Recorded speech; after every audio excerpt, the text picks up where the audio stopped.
104.7 The Cave, KKLH, Marshfield, Springfield, a proud member of the Kansas City Chiefs radio network. Touchdown, Kansas City! Now, it's time for Ned Talk. I know we're supposed to talk about Chiefs football and all football stuff and college football and high school football and football, but first, $700 million. Oof. Is anybody worth that, Ned, besides yourself? Joey Ohtani is. The Dodgers certainly think so. And don't be misled by it is $700 million, but much of that is deferred payments. So it's not going to hit the Dodgers right away until to his a children, little bit later on. His grandchildren, their grandchildren. Did you get a Bobby Bonilla deal? That's what it is. In a sense, that's what it is. I mean, 700. In case you haven't heard, Shohei Ohtani signed a $700 million 10-year deal with the Los Angeles Dodgers. One interesting article that I saw online said Ohtani grew to appreciate the Dodgers' legacy of their checkbook. It looked like to me. I mean, it was just a ridiculous thing to say. Yeah. I mean, they were the team that opened up the bank the most and drove the truck up to his house and said, "Here, just write in the number you want." Mm-hmm. It's crazy. I predict, and let's go around the table with this right away. Get your opinion. I predict at some point, within 5 to 7 years, somebody will say that was a bad signing. That's my feeling. Ned, what do you think? I don't like to think on the negative side of things. Oh, The yeah, you Dodgers do. have a What? great organization. The Dodgers have traditionally, heavens, they've been in the playoffs the last 12 years consecutively. No, I doubt very much that anybody says that because this man is a unique athlete. He's a freak. You have a guy of that caliber who could be compared to Babe Ruth, and you have him now, and we live in a different society. Yeah, I think he's worth the money. What do you think, Alec? Well, you're worth as much as anyone pays you, so he's worth approximately $700 million now. And the way baseball's structured, I think there's a chance we say it was a bad deal in the fact that I think every double-digit year deal we've seen in baseball, ultimately, guys it's hard for them to last that long. Albert Pujols' deal didn't look great at the end. Trout's been missing a lot of time with injury. But that being said, there's just no equivalent in the sport right now, in the sports world, to what Ohtani's doing, and they're going to be able to continue to probably pay more than anybody else in baseball to put the talent around him. And all of a sudden, when you stare at Ohtani, Freddie Freeman, Mookie Betts, they're a juggernaut. They already were, and they're even more so now. And I don't blame them for going for it if you can afford to do it. What do you think, Josh? Oh, I don't blame them for paying that money. I mean, the thing is, the reason that these contracts keep going up is because we keep paying the exorbitant prices to go see the games and buy the merchandise and watch the games. I mean, we've created our own monster here when it comes to that. It is ridiculous that anybody would get paid $700 million to play a game, but we love watching it. And the Dodgers always, like you said, the Dodgers always have so much money that they can go out and do it. And Josh, you just pointed out in a thumbnail exactly what the situation is. When the TV ratings go down, the audience isn't there. When the crowds at the ballpark aren't there, when the income is reduced, that's when it comes to an end. Exactly. And, with Ohtani, if you just want income, they just brought in the biggest athlete in another nation into their team. I mean, Ohtani is the king of sports in Japan. And now, congratulations, everybody in Japan who's watching baseball probably just became a Dodgers fan. To your point, Joe, I do believe, because he hurt his shoulder, right? Yes. So he's having surgery in the offseason. Or he already had it? He has had it, yes. Okay. It's a recovery of So he's a year. recovering from a surgery, so he's probably not going to pitch this season. He can't pitch this year. So, yeah, I mean, there's always that X factor. Like, what if that affects his ability to hit? What if he re-injures it while he's hitting? He'll be. They're all still human beings. So he'll be the DH. So the chances of that happening, doctors would not allow it if he were going to do further damage. But just as Joe made his prediction, I'll make mine. I don't think he pitches again. Not while he's with the Dodgers. I don't think he'll pitch again unless it's some kind of a relief role that they would need some guy to come in. His pitching record was great. Heck, he was 10-5 last year. Had something like a 167 strikeouts and 110 innings, some ridiculous ratio. The guy's a fine pitcher, but he's putting his career in jeopardy when you do that. I'll say this too, in case you're sitting around your water cooler tomorrow talking to your friends and saying, that Joe Weston, he's just sour grapes because the Yankees didn't get Ohtani. I think somebody will say eventually, probably maybe even this season, the Juan Soto deal was a bad one for the Yankees. They gave up 5 top-tier prospects. They gave 4 and 1 Major League ready catcher who had been catching for the Yankees, and they probably are only going to have him as a rental.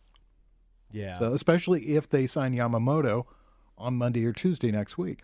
Especially that. I mean, that's going to make a big difference to what they do. I mean, the Yankees traditionally have the deepest pockets in all of sports. That's not true anymore. It is now the Dodgers. Right. So it's been an interesting move. So the Soto deal is only a 1-year deal, right? Isn't that what he only has 1 year left in his free contract? Agent. He's free agent at the end of the year. However, we're right through football. Football coming up. Is there? Yes. Is football That's happening? why we're here, man. Is football happening? Is there football going on? Okay, I guess. All right, if you say so, Ned. You're the sports expert. We'll talk about it a little bit here. You're listening to Ned Talk, your local live sports talk show, brought to you by The Dive on Patton Street. And we are going to talk about sports. Let's talk about the Chiefs. Over the last 5 games, they are 2-3. Another bad loss on Sunday. Here's the thing about that game, and we'll start the conversation on this. The saving grace for the Chiefs this season has been their defense. They did not look good Sunday night. Right. Their defense wasn't very good against the Packers. And you have to wonder, with teams who do come in ballyhooing your defense to that extent, whether or not coaches, and they are all very bright, can devise plans to overcome circumstances like that. Maybe the Packers aren't all that bad a team. Today's game is a very big one for both these teams. Buffalo to stay in the hunt. They lose today, 7 losses. That's going to be awfully tough for them to come back. And the Chiefs need to reestablish some momentum, and they're doing it with maybe a partially fractured team with some key elements not there. Mm-hmm. That was a tough game for many reasons because they had so many injuries during the course of that game. Drew Tranquil went down. Brian Cook went out of the game. You lost Pacheco. We talked about that. They do get Nick Bolton back today. Okay. But you're still looking at something that, Ned, you've talked about many times. The Chiefs have been very lucky, very healthy. You can't say that right now. No, and you don't have Isaiah Pacheco, who, while Clyde Edwards-Helaire is a good running back and still is, he isn't Pacheco. Pacheco has that unique style of constantly driving, but so forth and so on. He gained so many extra yards, and that has to be a strong motivating factor for Kansas City. However, he won't be in. He's out, no telling how long. He has a shoulder problem. So Edwards-Helaire will be in there, and he needs to pick up the bulk of their offense, which obviously is still passing, but that running game does a lot to dissuade a defense, and Buffalo's defense is interesting, not all that good.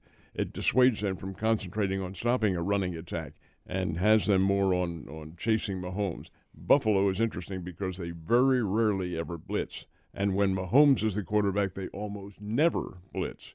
How that manifests itself is, in my point of view here, I think that's going to be very interesting as to what happens.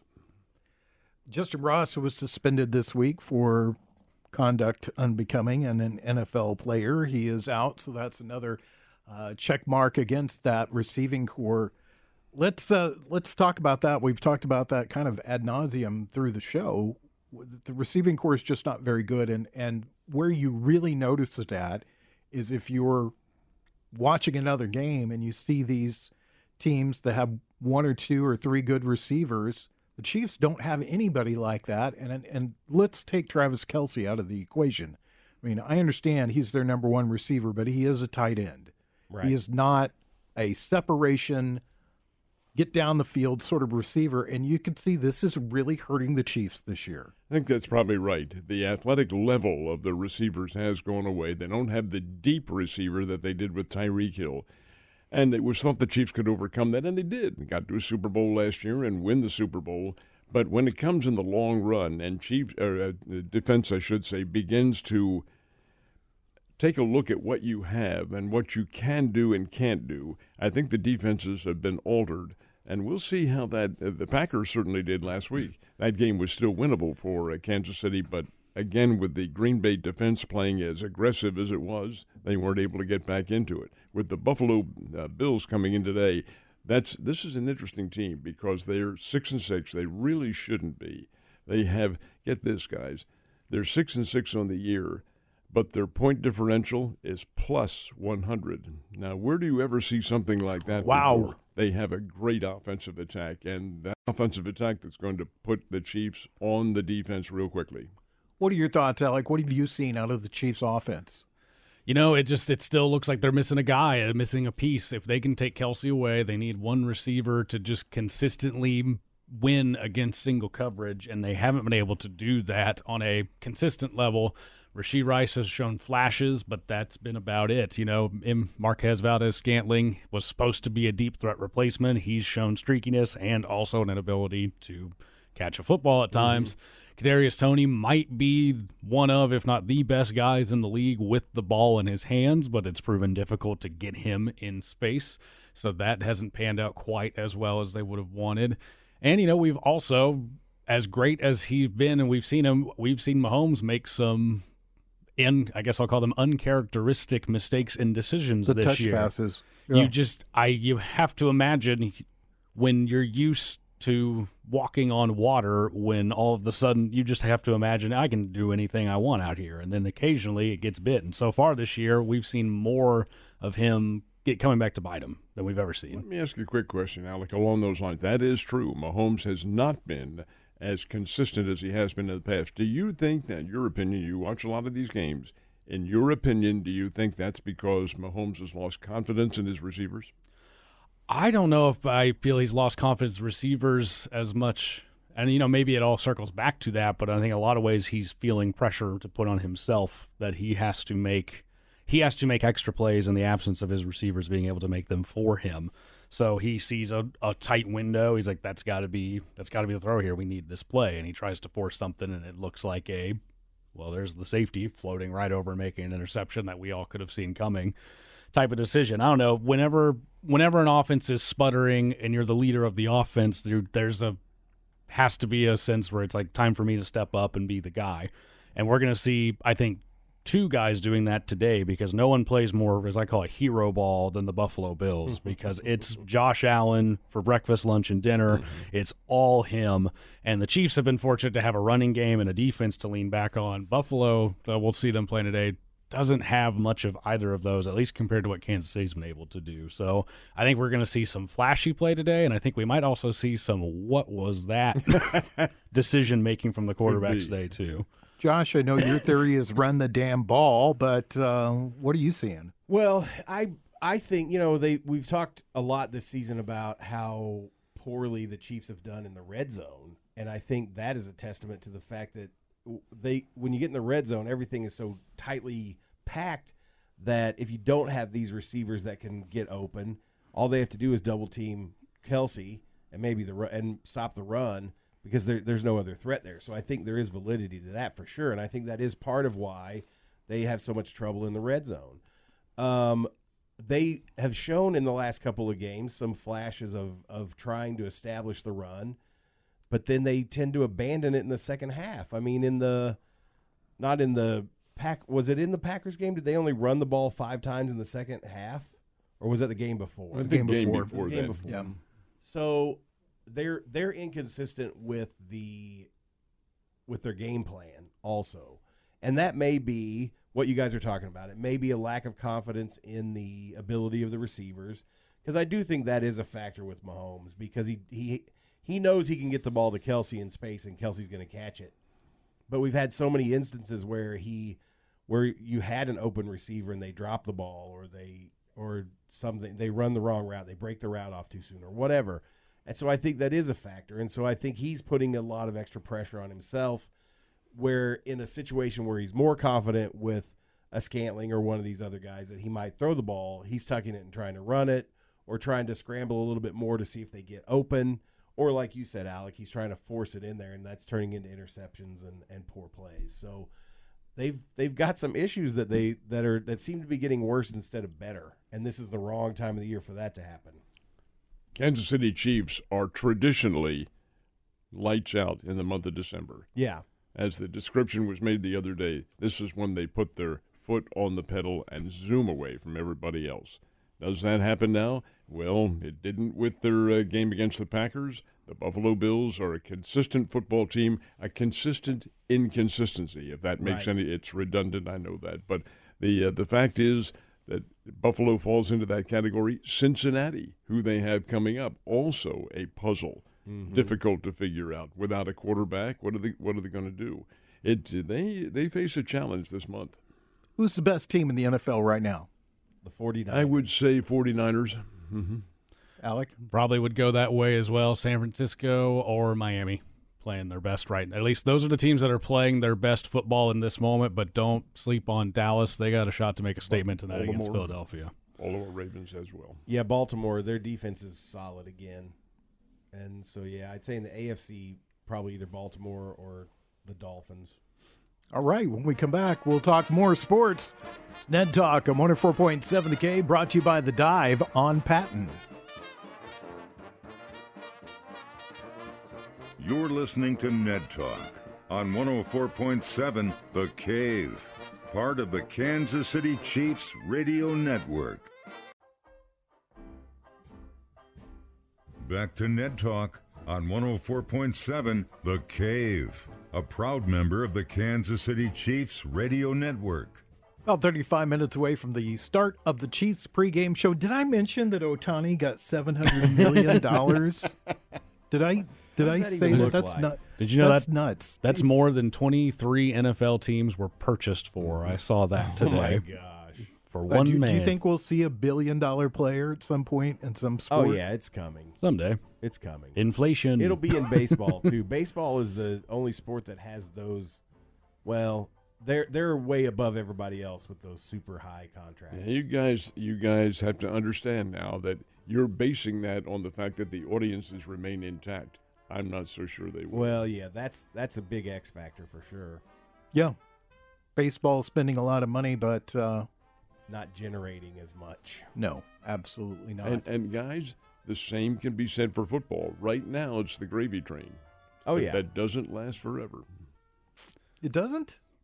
Well, it does for you guys, but not for us old-timers. Come on. I have to beg for gravy now. So one of our topics, and I don't know if we'll get much opinion on this from you guys, but I find it kind of interesting because this year kitschiness is always interesting to me in sports, and that is to keep people's interest in your sport. And one kitschy thing that's happened already this year is the NBA went to a in-season tournament, and the Lakers won that tournament yesterday. Did you care? No, You I did not.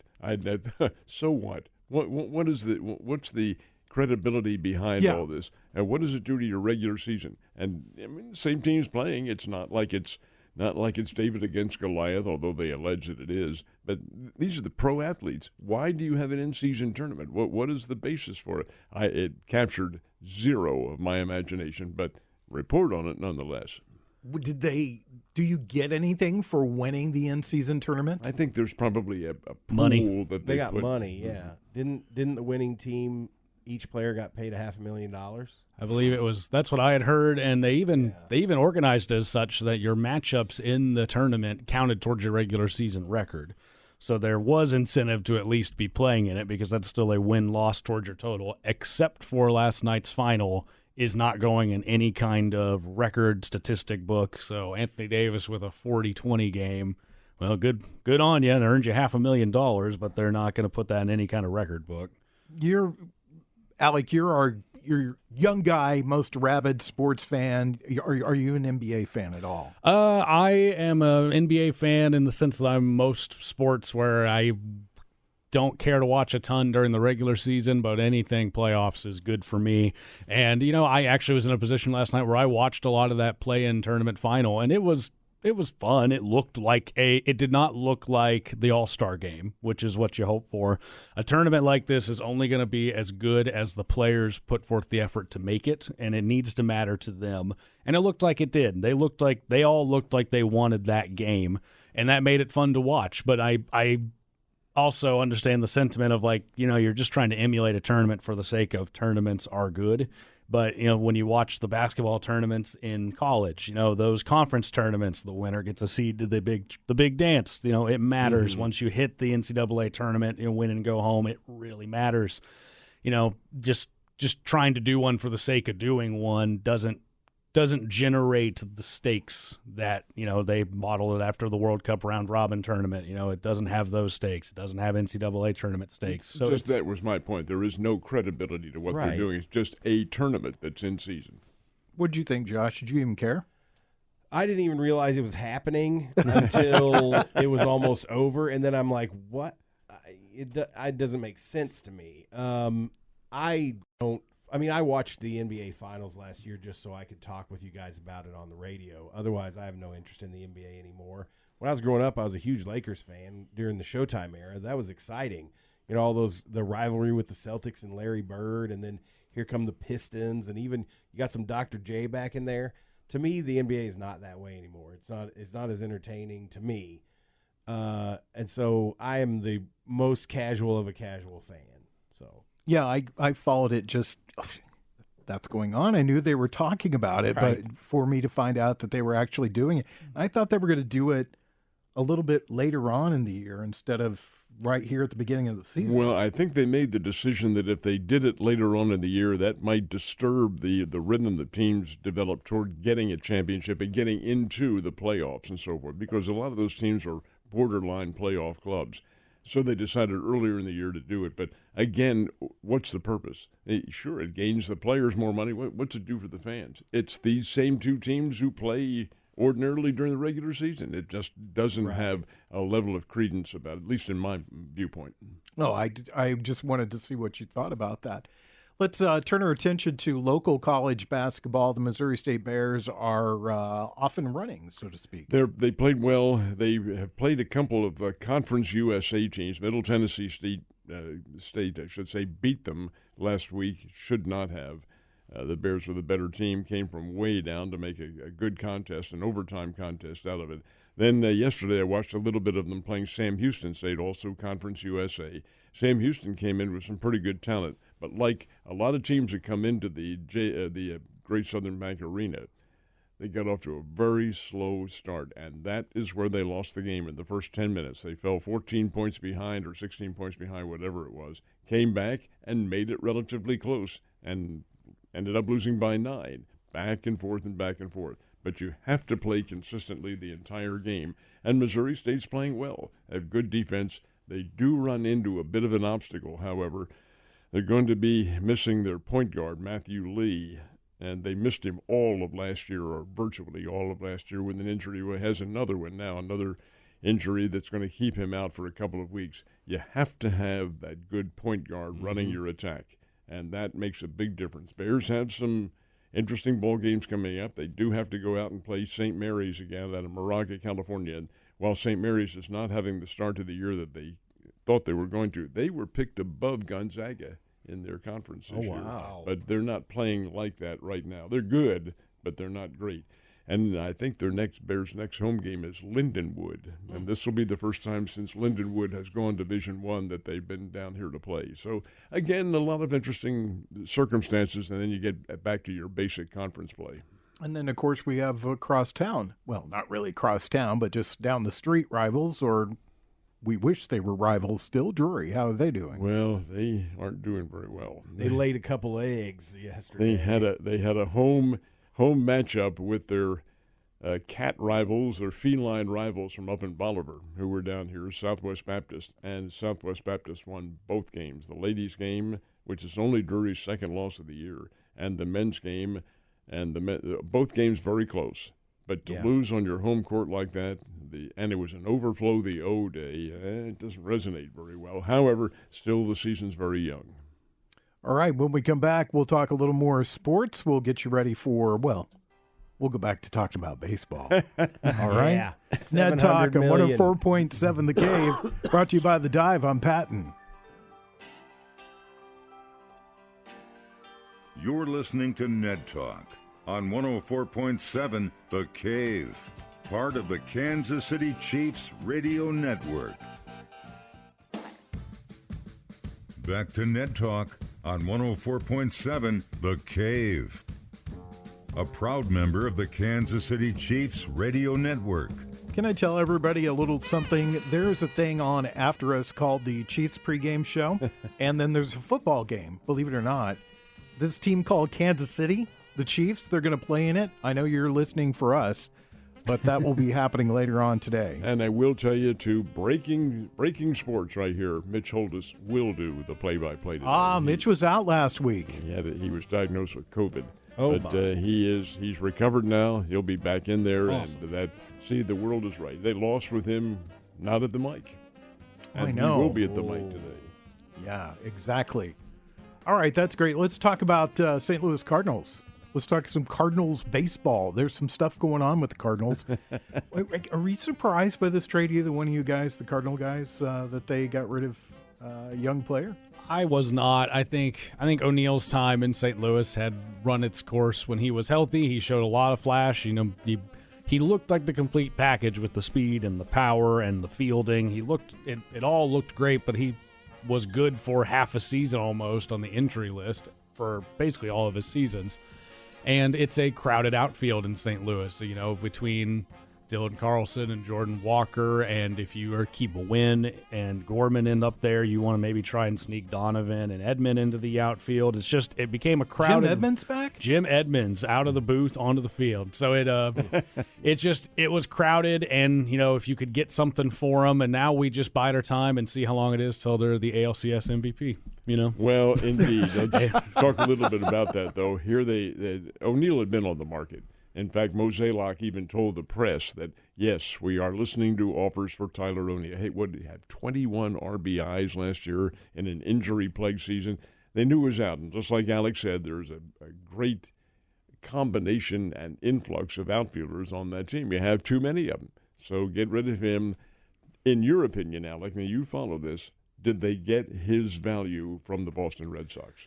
You know, I think adding a couple like one bullpen arm and a minor leaguer, I think you would have been hard-pressed to get much more out of him, because on the one hand, you can point to the Gold Glove, you can point to the power numbers, and you can say, look what you're getting, and the counter's always going to be, here's a 40-day injury list stint, here's a 15-day that turned into a 30, and it's just, and it's always good. It's going to be tough to trade a guy when you know what's attached to him is injury risk. You didn't get a Carl Yastrzemski type player, nor did you get a Rico Petrocelli, nor did you get any of the great Red Sox from the past. These are two fill-in players, but they are both pitchers. And they're young. The Cardinals had signed three pitchers all over the age of 30. So to get a guy who's 25 and another minor leaguer, I like the move. I think that pitching is still a need, so they addressed a position of need to fill the depth there, and I think they got what they could. You know, there was never going to be a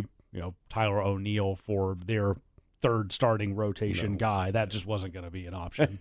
They did offer, just so you know, Rico Petrocelli as part of that deal, but the Cardinals said, no, that's okay. We'll just take these two guys. Did they know the name of the old folks' home that they would have had to have gone to make a deal for him? They scouted him there, and they didn't like what they saw on the Jell-O line, and so they decided that they would leave him with the Red Sox. I mean, this deal surprises me a little bit on one level, because the Cardinals have traded away some younger players.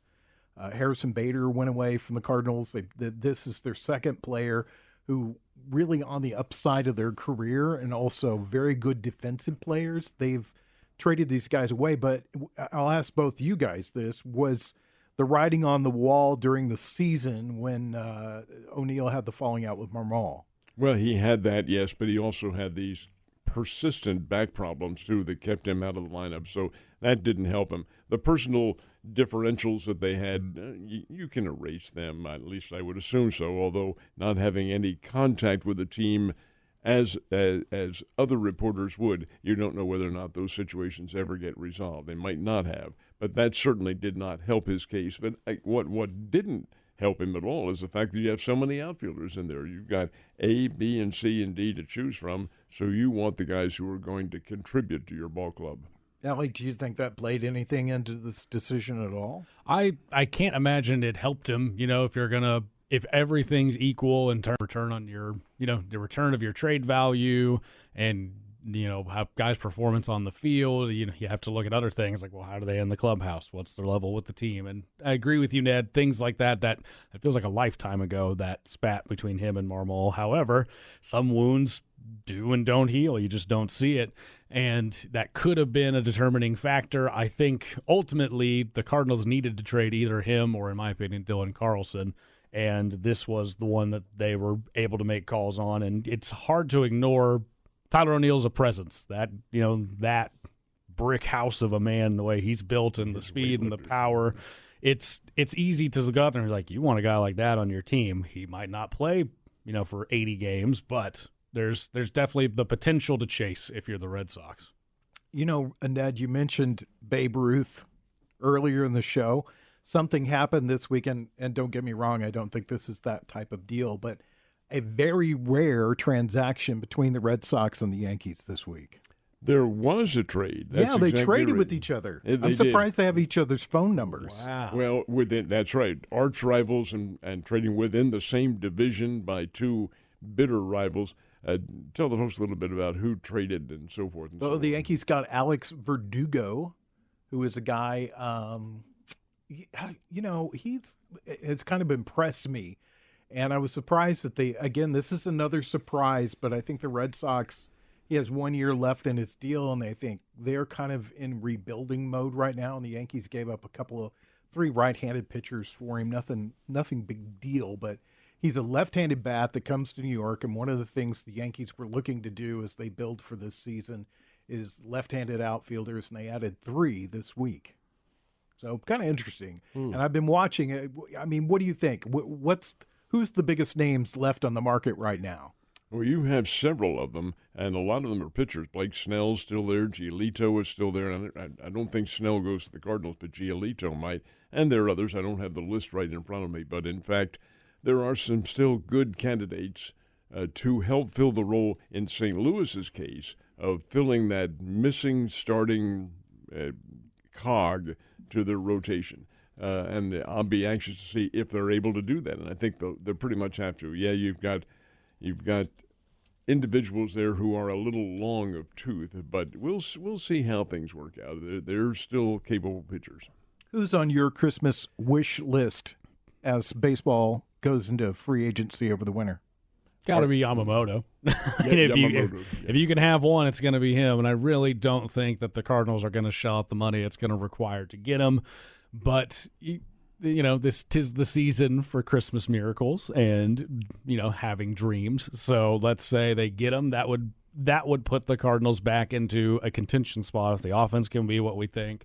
And, what good, for better or worse, they sign guys like Lance Lynn and Kyle Gibson to eat. It's going to eat innings. They're going to be guys who go in there. Even if the ERA is pushing 5, they're going to go 5 to 6 innings every single outing to try and protect that bullpen a little better than they got last year.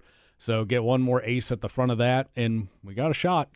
And in all honesty, they still have Steven Matz on their team. They haven't traded him yet. And Matz showed some signs of coming on in the latter part of last year after a really poor start to the whole season. So I think he's probably a figure on whom they have to look. And some of their younger pitchers. Still got Liberatore out there who has this alleged world of ability about him, but never come to the fore. A lot of questions to be answered. Spring training may be very interesting this year. Cody Bellinger, who's he go to?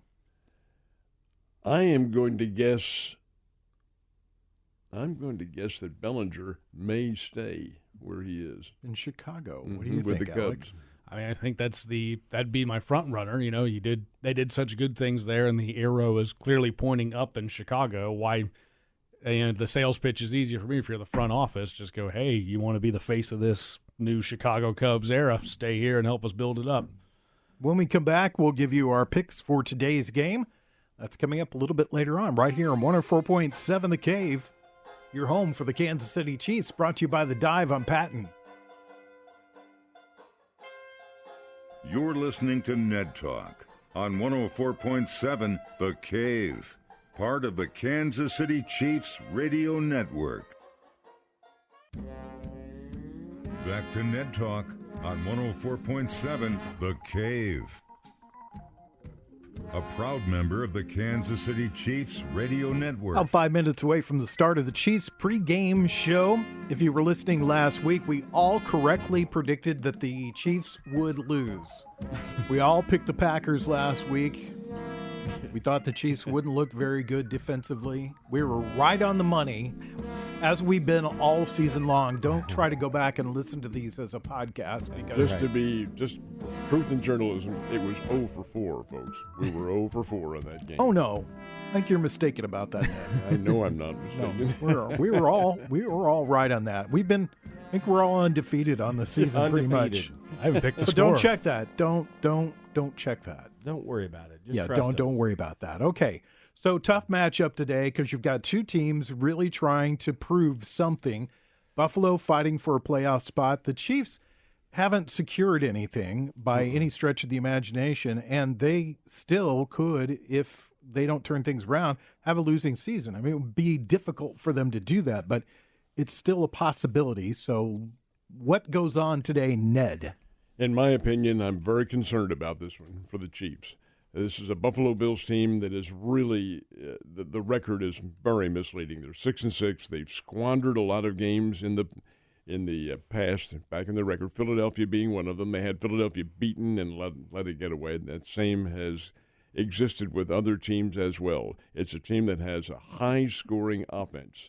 You get a Josh Allen back there, and you can do a lot of things. Has a good receiving core, a fair running game. Defense, a little suspect. But I'll tell you the mathematics factor that has me bothered about this. The Buffalo Bills are coming in off a bye week. They are 8-0 coming off bye weeks. 8 wins, no losses. And this is a bye week. I think the Chiefs win this one. But I think it'll be a high-scoring game. I'm going to say somewhere in the neighborhood of 34 to 27. Chiefs get the win. Real quick, they've had some controversy this week with Sean McDermott. This happened several years ago. To me, this is a non-story. But still, does that affect the Bills today at all? I doubt it very much. They're out there to win. They know they have to win to stay in the playoff hunt. They know they're a good team, better team, as opposed to what they have played. No, I think they give it their all, and it's the Chiefs they're playing. Alec?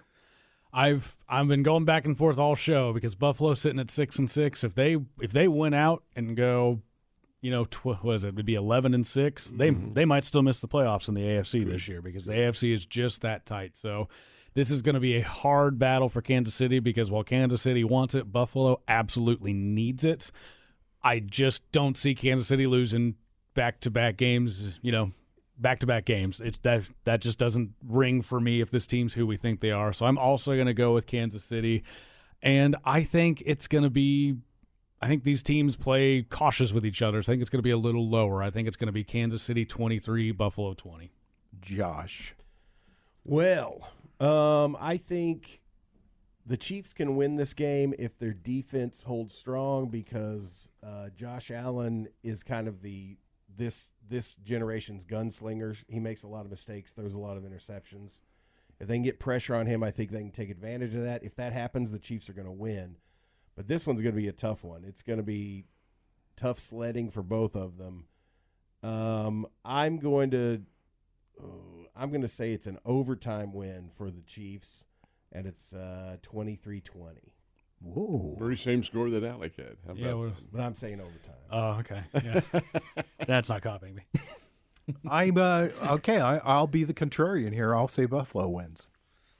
And I say 27-14, and the Chiefs still look like the Chiefs that they've looked like over the past few weeks, which is a very puzzling football team. Very puzzling. But just to be contrary, that's the only reason why I'm doing that. And I think another key point, Joe, that you're saying that is Kansas City has to concentrate every time, every level of the football game, and they have shown periods of time when they aren't concentrating. Case in point was Pacheco, who won't play today, getting thrown out of the game for throwing a punch. These guys are pros. Come on, you know uncharacteristic. better. There's a lot of uncharacteristic play for the Kansas City Chiefs. Definitely. Anyway, we'll be back here again next Sunday, I believe it is, that we'll be on the air. Yeah, we're going to be on the air next Sunday. That's right. My schedule says Monday night, No. but no. It's Sunday night. Be sure to join us. We'll be here at 10 a.m. for Ned Talk. Thanks to Mike the Intern, Brian Tyndall, Corbin Campbell, and Nick Fury. Enjoy the game.